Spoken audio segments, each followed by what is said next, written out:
dans ce 7e café santé-environnement, le premier de l'année 2023, qui aujourd'hui, comme je vous le disais, on va faire une présentation retour aux sources.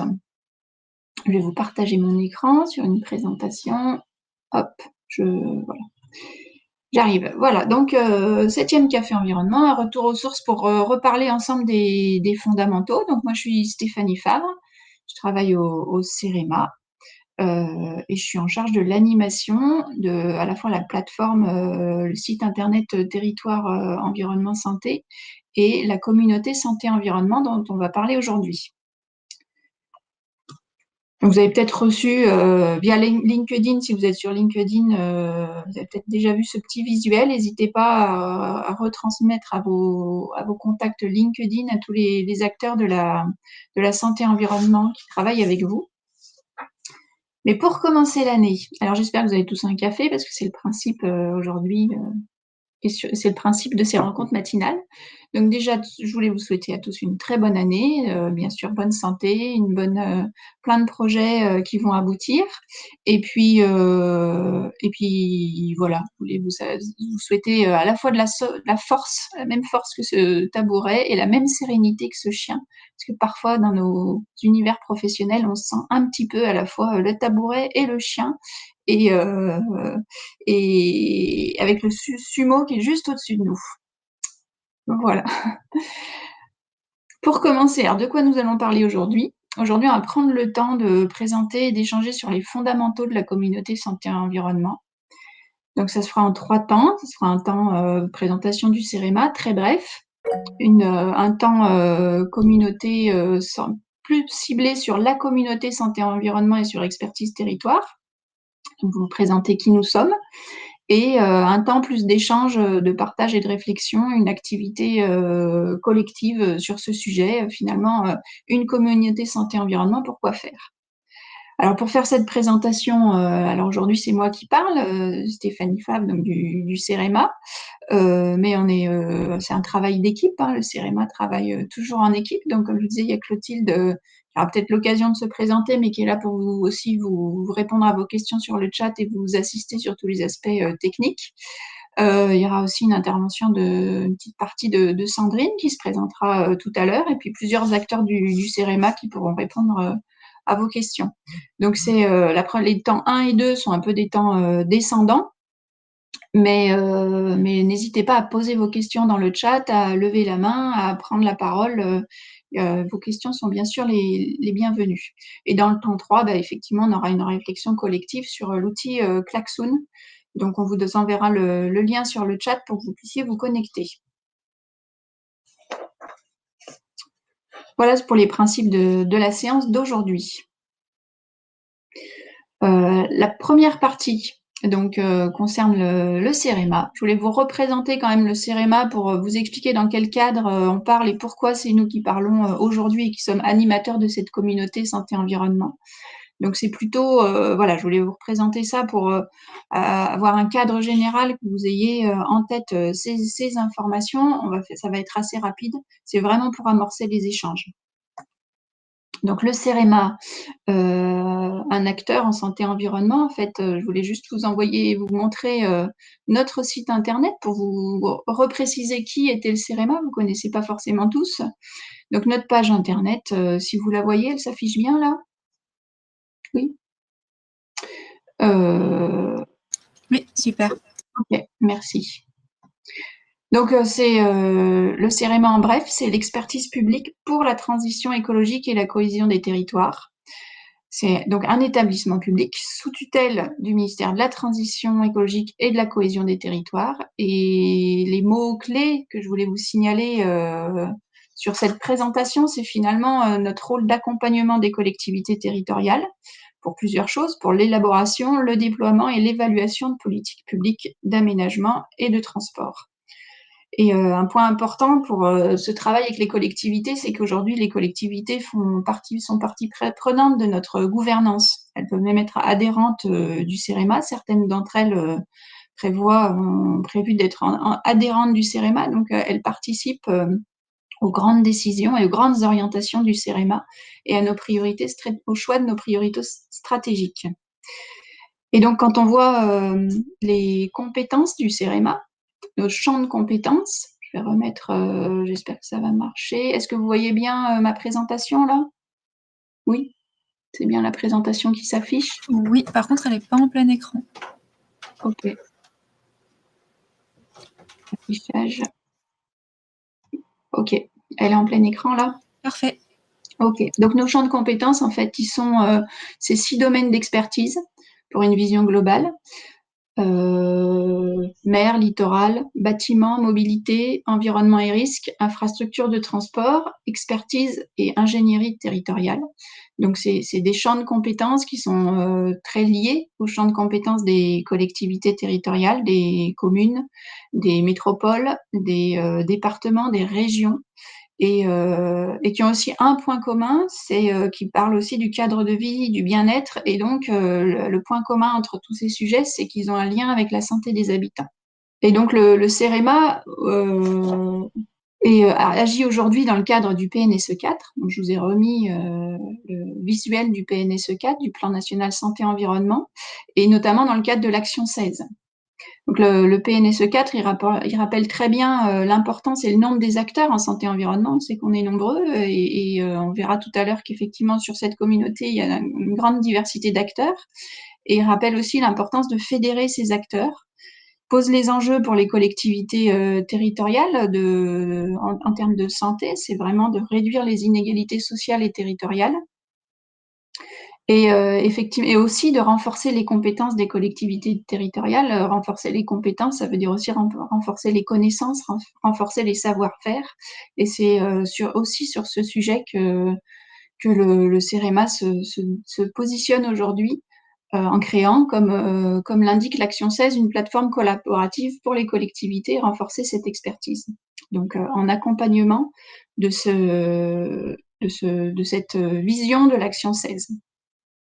Et donc, on a déjà pour cette action 16, il y a plusieurs étapes qui ont été proposées, des outils de mise en commun et des partages d'expériences. Et c'est ce qu'on va présenter aujourd'hui. Donc, dans le temps 2 de de cette présentation. Mais est-ce que vous avez des questions pour l'instant? Et donc, je voulais surtout vous montrer la plateforme. Donc, le premier élément, c'est la plateforme territoire environnement santé. Donc, une plateforme qui vise à démultiplier les actions santé-environnement dans les territoires, qui a été mise en place en 2019. En fait, c'est un site internet ressources qui présente un grand nombre d'expériences des collectivités en matière de santé-environnement. J'aurais bien aimé vous le partager, mais pour l'instant, ça ne va pas être possible. Oui, je vous mets le lien dans le chat. Oui, Clotilde nous met le lien dans le chat. Donc, ce site internet qui est appelé à vivre, à être alimenté avec de nouvelles actions, avec de nouvelles expériences, il inclut aussi des dossiers thématiques, qui permettent de se renseigner de manière transversale sur un enjeu particulier auquel vous êtes confronté dans votre activité au quotidien. Et qui est en lien très étroit donc avec notre plateforme aujourd'hui.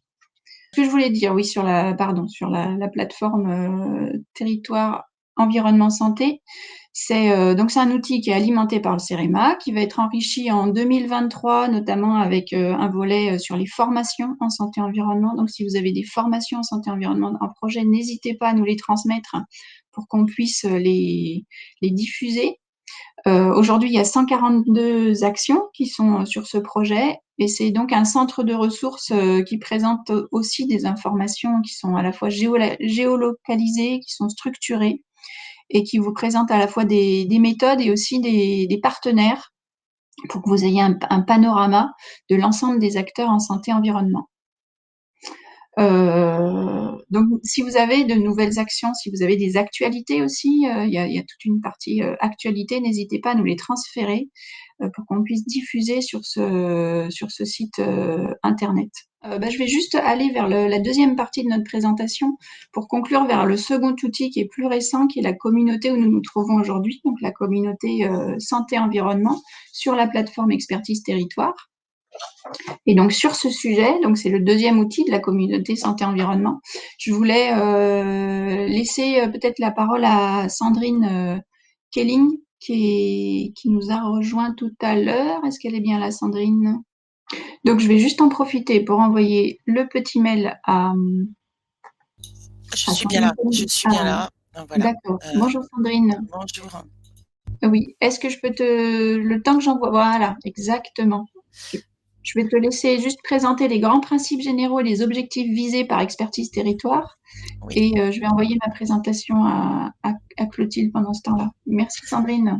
De rien. Alors, Expertise Territoire, donc c'est une plateforme collaborative qui est en marque blanche, hein, donc la communauté environnement santé est sur cette plateforme. Sur cette plateforme, il y a différents domaines d'intérêt sur lesquels vous pouvez créer des communautés. Alors, et donc sur cette plateforme, vous allez retrouver plusieurs outils en fait qui vont vous permettre de collaborer. Donc déjà des outils de fil d'actualité pour voir un petit peu dans les différentes communautés auxquelles vous appartenez. Je pense que vous êtes tous intéressés aujourd'hui par environnement santé. Donc dans cette communauté, vous allez pouvoir trouver des ressources, mais vous pouvez aussi contribuer, c'est-à-dire poser des questions, proposer des contributions. Vous avez la possibilité donc de lancer un chat et une visio comme la visio d'aujourd'hui.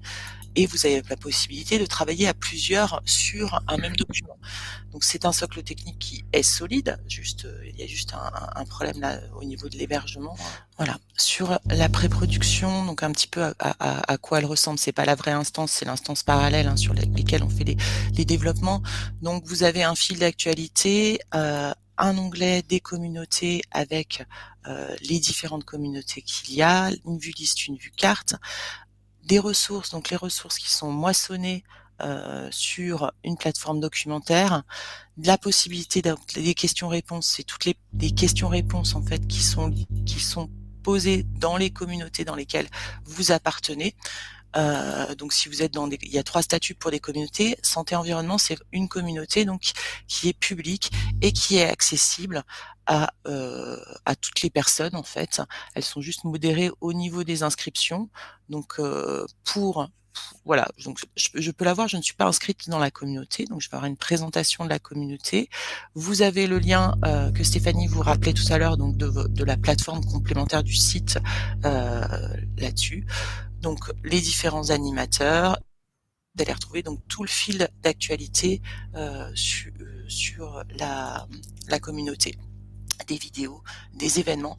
Donc vous verrez quand vous serez sur la plateforme de production, il y a les autres, on n'est pas équivalent au niveau des données puisque l'import se fait sur un différentiel.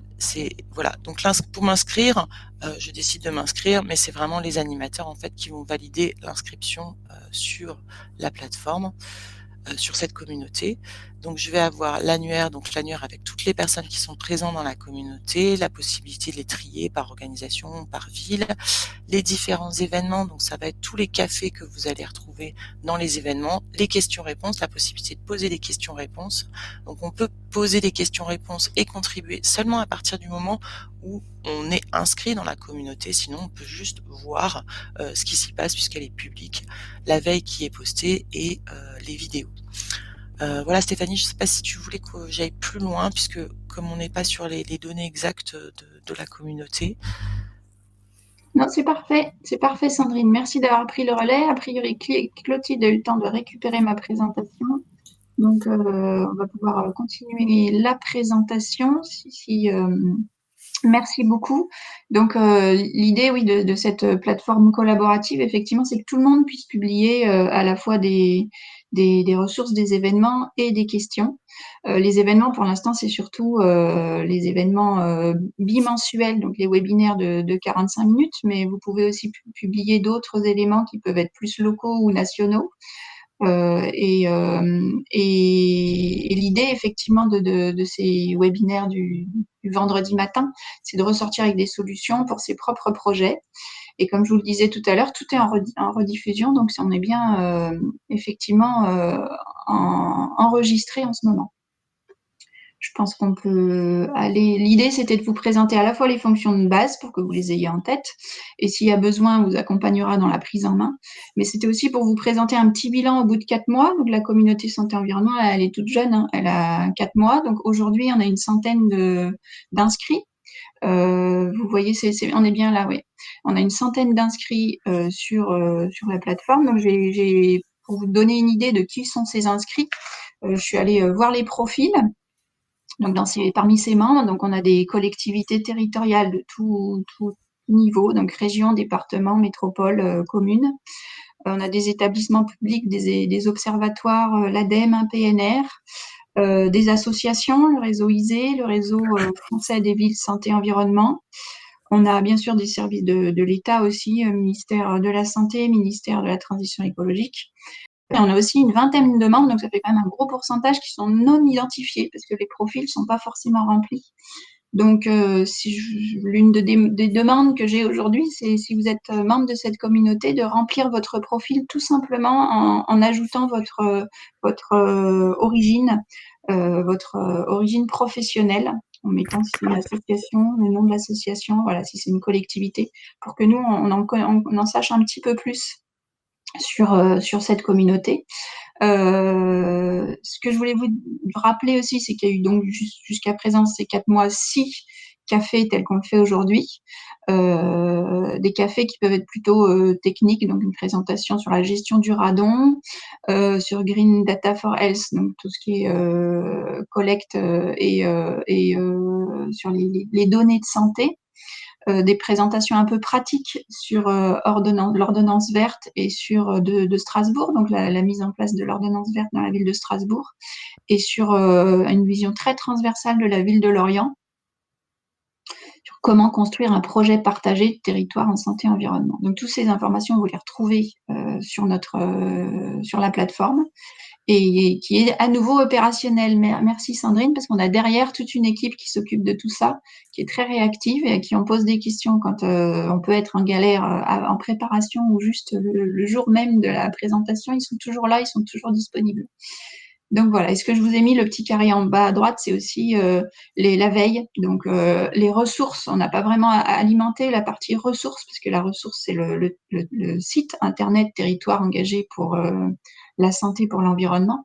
Mais on fait quand même une veille d'actualité en diffusant les informations les plus importantes.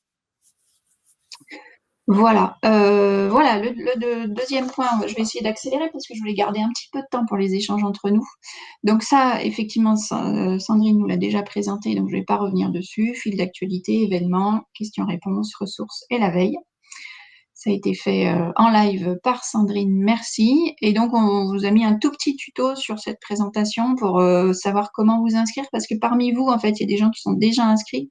Il y a des gens à qui j'ai aussi envoyé le lien en direct, donc et qui sont pas forcément inscrits sur la plateforme. Donc la procédure est très simple, hein, une fois qu'on est dessus. Ça va très vite. Je vous invite juste, comme je le disais, à remplir votre profil. Donc la plateforme est très simple d'utilisation.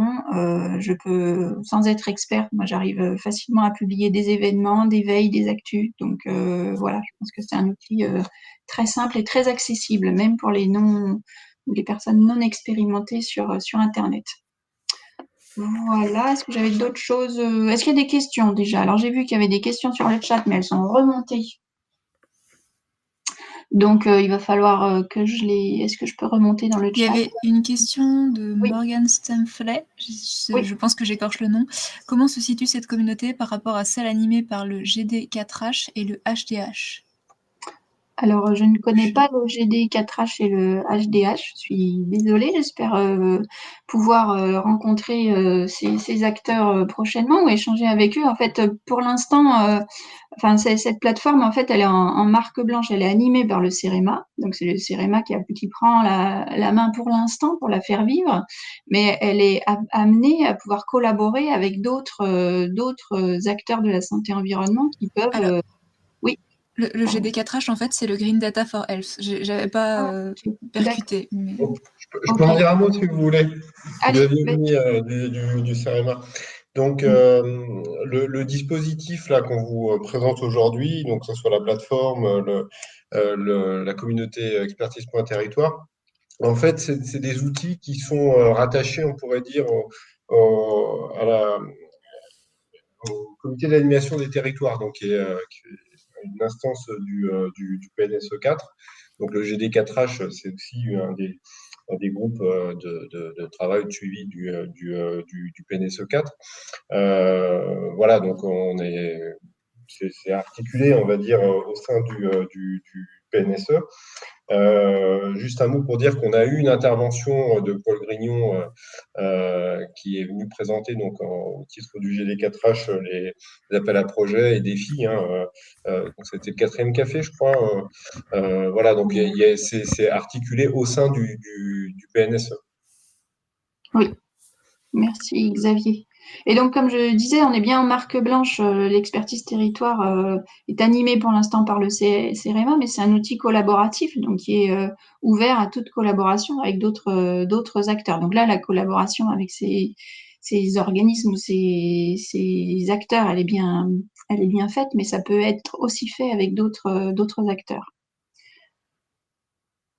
Alors, la plateforme, vous citez aussi Écoquartier. Alors, il y a aussi une animation, effectivement, sur Expertise Territoire sur les écoquartiers, qui est, on va dire, une communauté amie. On n'a pas de collaboration directe, mais on peut l'envisager. On peut envisager des présentations croisées. On peut aller faire une présentation sur les enjeux santé-environnement dans la communauté écoquartier, et inversement, des gens plus ciblés sur les écoquartiers peuvent venir chercher au sein de notre communauté des informations plus thématiques, plus ciblées sur des enjeux santé-environnement. Donc, toutes ces communautés distinguer les deux modalités.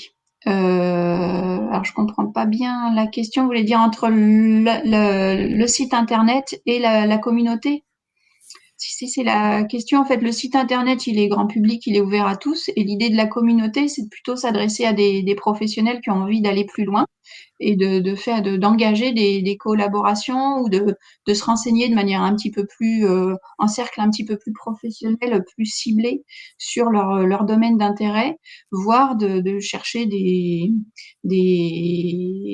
partenariats ou des expériences qui veulent un peu creuser et de prendre contact en direct avec les gens les acteurs de ces expériences. D'où la distinction entre les deux outils qui sont appelés à l'avenir à être de plus en plus articulés. Est-ce que j'ai bien répondu à la question? Est-ce que c'était bien ça? Et Marc Meyer voulait parler. Je pense qu'on peut dire que la plateforme, enfin territoire environnement santé, c'est avant tout un centre de ressources, donc il y a une information plutôt descendante. Et la communauté sur expertise.territoire permet justement des interactions entre les différents acteurs. Donc c'est plus interactif, voilà, plus permet du partage, d'évoquer des sujets, de monter des groupes de travail si besoin. Donc c'est une dimension qu'on n'a pas pu intégrer directement sur la plateforme Territoire Environnement Santé. Donc c'est pour ça que expertise.territoire a été construit, enfin la communauté santé environnement. Et en page d'accueil sur la plateforme, le site internet, il y a bien un lien direct vers Expertise Territoire également. Enfin, le lien est direct et on peut, à partir du site internet, on peut venir s'inscrire sur Expertise Territoire. Marc, il me semblait que tu voulais intervenir.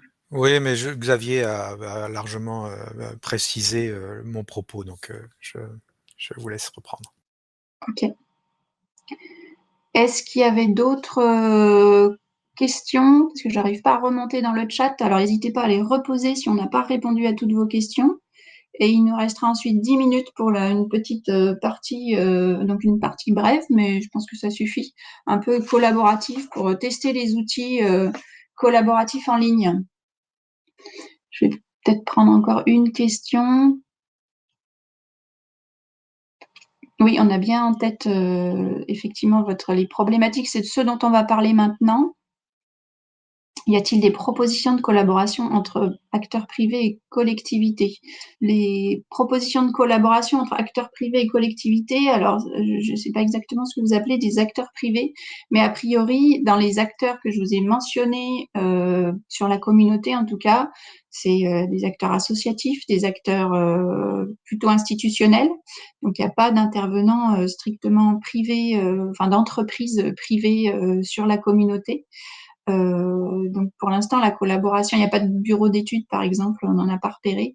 Donc, à moins qu'ils soient parmi les 20% qui sont non identifiés, mais l'idée, c'est d'avoir un moment d'échange, enfin au début en tout cas, on verra comment ça évolue. C'est des moments d'échange structurés sur les enjeux et les leviers possibles.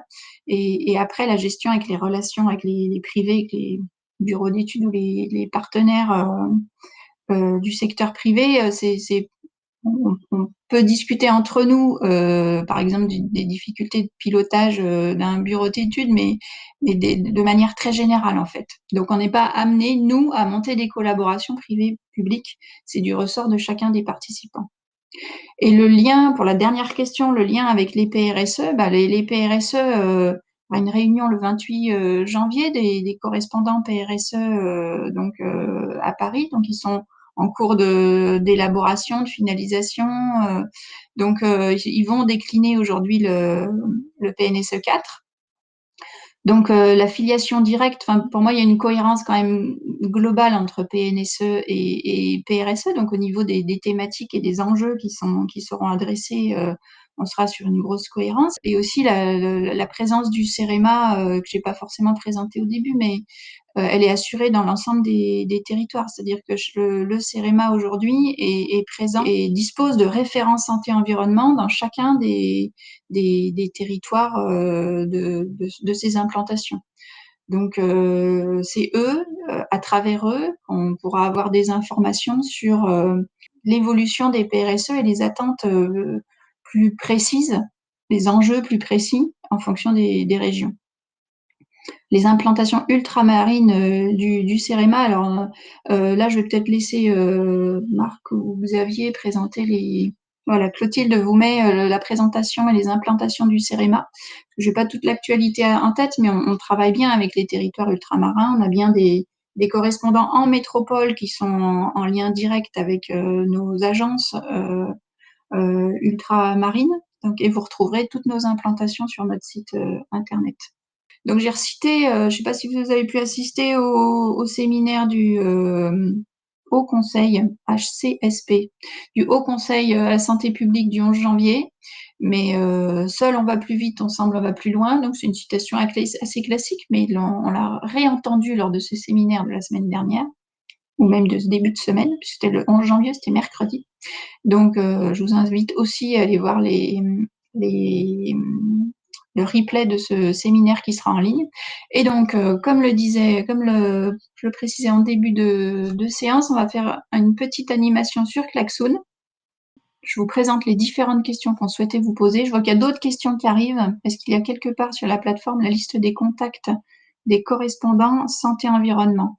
On pourra voir ça ensemble. Ils sont bien sur la plateforme, mais ils sont pas forcément identifiés dans la communauté en tant que. Mais vous pouvez me contacter en direct et on verra avec vous le correspondant santé-environnement local en fonction de vos attentes. Donc, ce qu'on voulait vous proposer pour finir, c'est tester en live un petit moment d'échange sur Klaxoon. Donc, je vous invite, grâce au lien donné par Clotilde, à vous rendre sur le Klaxoon. Et l'idée, c'est qu'on réponde ensemble à 3 questions sur lesquelles vous pouvez librement vous exprimer. 3 questions qui vont nous aider, nous aussi, à construire cette santé environnement. Et est-ce que vous arrivez à vous connecter? Oui, je vois qu'il y a 12-13 participants, c'est parfait. Donc, pour mettre des post-it, en fait, je vous invite à participer avec des post-it. Donc, il y a le plus en bas de votre écran. Clotilde vous remet les questions, donc n'hésitez pas à répondre. La première question, c'est pour vous une communauté numérique, finalement, c'est quoi? Aujourd'hui, on voulait reparler des fondamentaux, donc à quoi ça correspond dans votre esprit quand on vous dit communauté numérique dans votre environnement professionnel? Ensuite, quels sont les acteurs d'une communauté santé-environnement idéale? Quels sont les acteurs que vous vous attendez à voir dans une communauté santé-environnement? Et ensuite, en 2023, quel est votre calendrier d'action et les actions sur lesquelles vous voulez partager? Donc, je vous invite à disposer vos post-it, vous exprimer librement sur ce sujet. L'idée, c'est vraiment de nous aider, nous, à mieux vous connaître et connaître les orientations globales que vous avez et les attentes globales que vous avez. Si c'est un exercice qui vous semble important, on pourra le refaire de manière beaucoup plus poussée, soit de manière thématique, soit de manière transversale.